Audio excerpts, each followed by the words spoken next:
One of the biggest issues as new real estate investors and experienced real estate investors is finding houses. You need to find distressed properties. None of this works if you don't find a distressed property at a discount. You need it at a discount if you want to wholesale it. You need it at a discount if you want to flip it and make money. You need it at a discount if you want to keep it as a rental. It all starts like the base foundation is a distressed property, even before the money, because you can wholesale it. If you find a deal, get under contract, and don't find money, you can always sell that contract. So the very, very base level foundation, we're talking ground zero, is finding distressed property. So what we're going to do, Matthew, is we're going to go through a few slides here, and we're going to talk about how to find deals. I even have my clicker this time, so I'm going to control the board a little bit, which is exciting. I have a note pushed down for next slide. York's prepared. So let's talk about how to find deals. This is Real Estate Investing School. This is a segment that we do every single week on the podcast. So you need to find deals. That's the most important part. Now let's define what a deal is. So what is a deal, Matthew? There are kind of two things that are potentially distressed in a deal. What are they? Yeah. So you got the actual physical property rights. You have a hoarder house, an inherited house. There's a lot of situations, and then you have the actual individual. So again, maybe it's a family member that inherited a parent's house. Maybe it's somebody that can't keep up with the upkeep, elderly. So a ton of advantages or opportunities out there. And it's not a malicious or aggressive nature of going and finding these things. In my opinion, it's serving the community. It's serving the person. Obviously, it's a big burden to bear to take on that responsibility. So a lot of opportunity.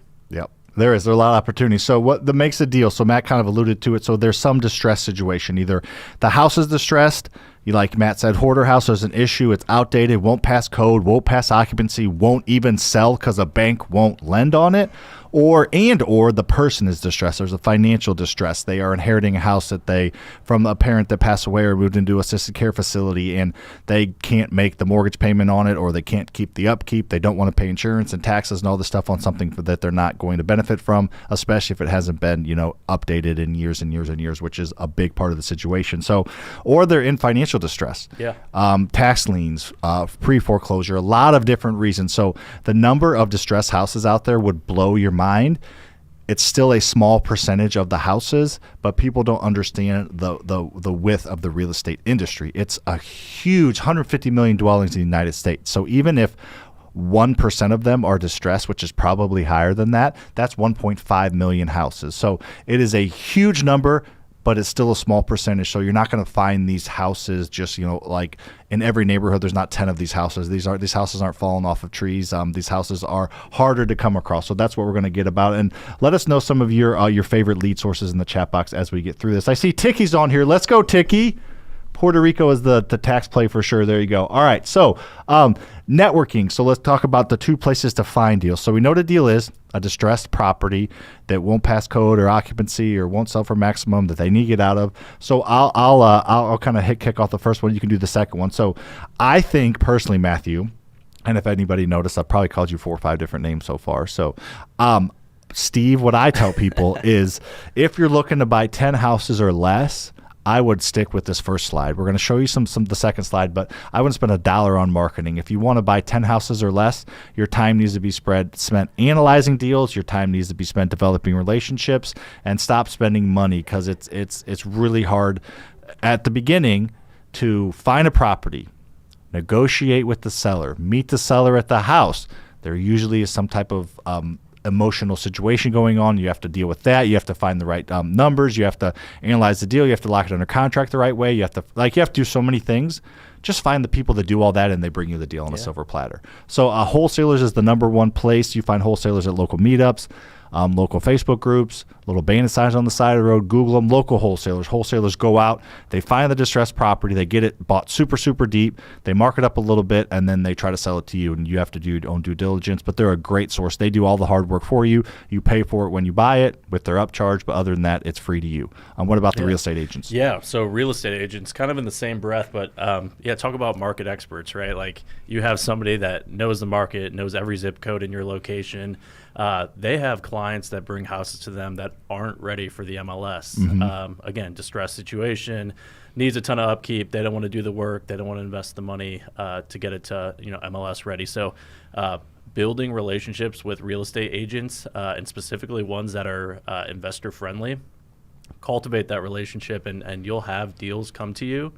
And it's another set of eyes. Like, again, like, hey, this is what I'm seeing. This is what you can do if you're committed to, doing the rehab and putting the money in. It's a incredible source, but it all starts with the relationship. Yeah, for sure. And let us know where you're from. I see TikTok up there. I see Instagram, Facebook, YouTube. Let us know where you're from in the chat box. We can see you, by the way. There's a screen outside of the shot that shows what's on the slide, and it shows your notes. So I can see your comments as we get rolling. So keep those in there. So great points. And Matthew, it's similar to wholesalers, but a little bit different with agents. The cool thing is they bring you in usually. They don't necessarily always have a price like wholesalers do. They're saying it's worth this, it needs this, and you have to confirm everything, and they're probably a little bit over the top on what they're assuming. But agents usually will just bring you in on the deal and be an option. Like the agent's like, I can list it for this, or here's your cash offer, assuming it's that distressed situation. But like, I used to buy houses for us. I was one of the buyers when we first got started. And every single time the agent's like, hey, this is Sam, works for a great company, super reputable. They'll close. You can trust them. And that wall that you're going to get if you're going direct to seller is it shatters down. They completely trust you. They're like, oh my gosh, you're here to help. Thank you. And you have their trust right away. And the agent is acting on their behalf. So you're not going to let you, pay for pennies on the dollar. Hopefully you can offer something that makes sense. It's like, you can list it and get this or get a little less and close in 2 weeks with my offer kind of thing. So that's a huge advantage of agents, is that wall that's up there is completely down, because this isn't, people aren't selling you their car.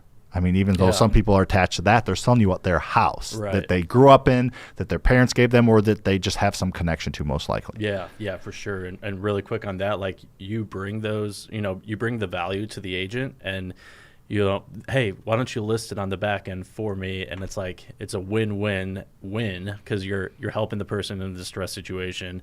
You've created a new awesome relationship where, they're winning and you're winning, and then you have an awesome property that's a wealth, creating asset. So add it, to the list of just checking the win boxes. Checking the win box. Win, win, win. Thank you, Steve. We'll get into your name, Steve, here in a minute. All right. And then lastly, for this section is connectors. And connectors are just people that are connected and have a sphere of influence. Insurance agents, elder law attorneys, just people that are around a lot of people, because life happens, and that's where you come into play. If enough people that know people know that you're looking to buy real estate, as confusing as that may be. So you're just one connection away from somebody that has a large sphere of influence.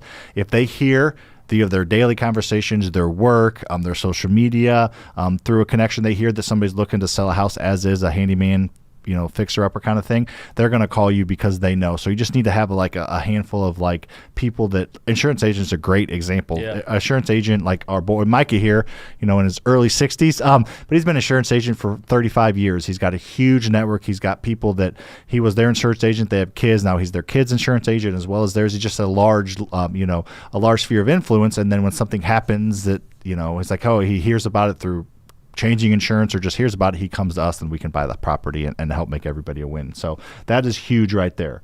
How to find wholesale deals in California. So not all houses are close to $1 million. You can look real estate rentals 2122. Love that.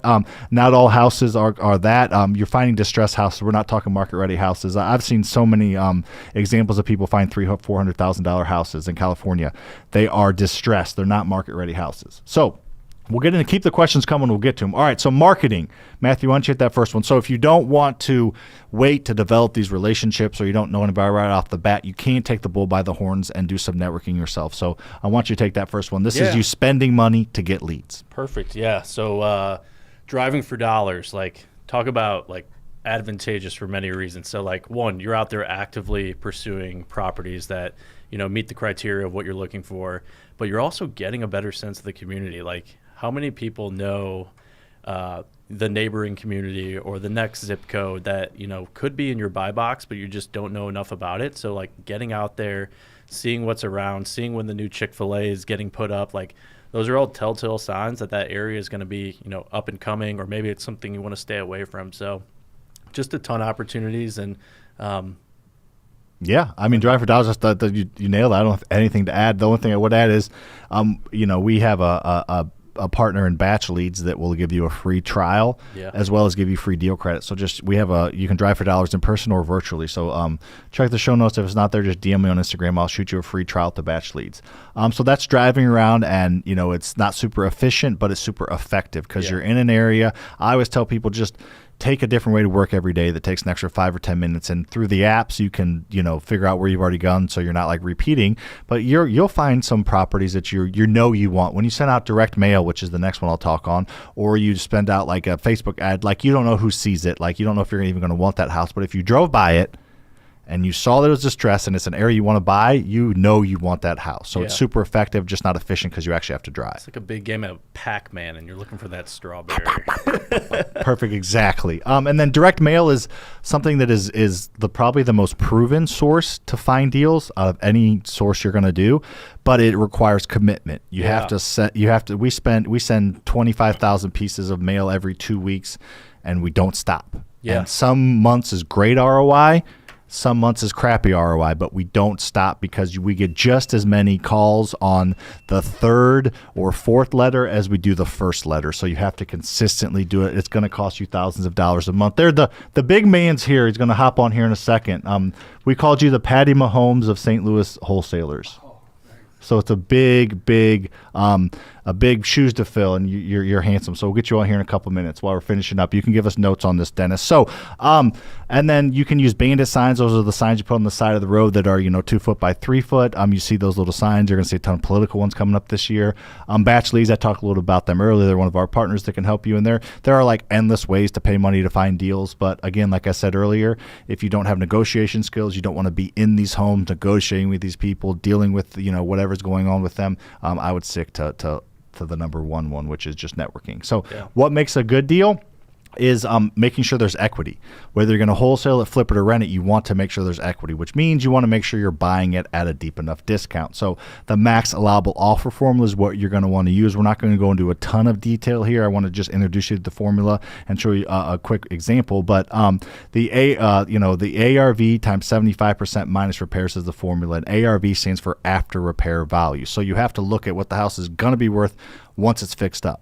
There's some art to it. There's some science to it. It's not like super complicated, but if me, you, and our esteemed guest DJ all look at a house, we're all going to come up with kind of different ARVs. So be conservative there.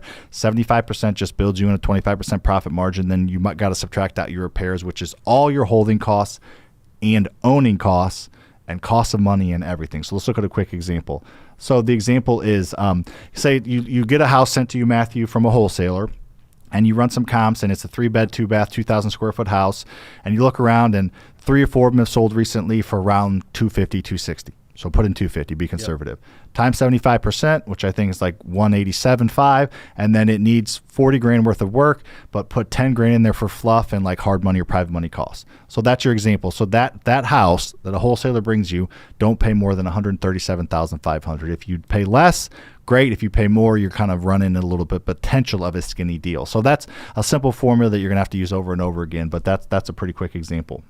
Yeah, and you as far as like using the formula, obviously as time goes on and you get more confident with the zip code and location, like you can make more calculated risks based on what you're seeing in an area. But yeah, it's a great starting point for sure. Yeah, and if it's like you're super conservative on your numbers and it's probably a 260, 270 house and probably could get it done for 40, all for this.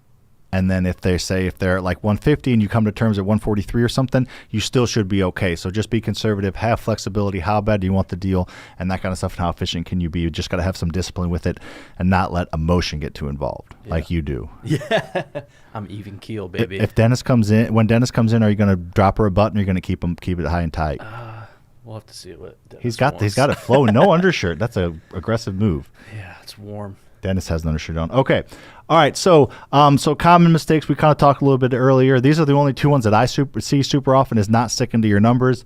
It's a 250 house. Don't think it's a 280 house because this one sold a year ago that you think you're going to do granite and make it incredible. No. Stick to your numbers. Don't fudge. If you fudge the ARV or the repairs and don't add everything in there, it could go south very, very quickly.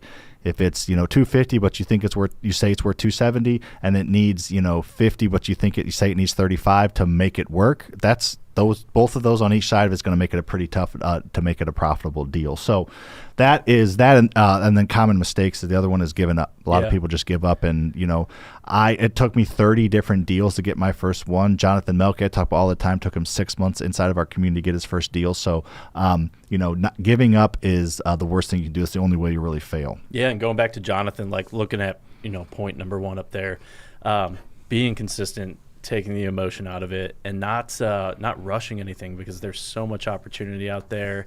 Like, I feel like you're going to be in an incredibly worse situation versus not having a property, versus getting one and 3 months down the road you're like, oh crap, I'm going to lose a 30K or something bad's going to go down, and you've forced yourself into that. So don't force it. Don't force it. Don't force it. Be forced less.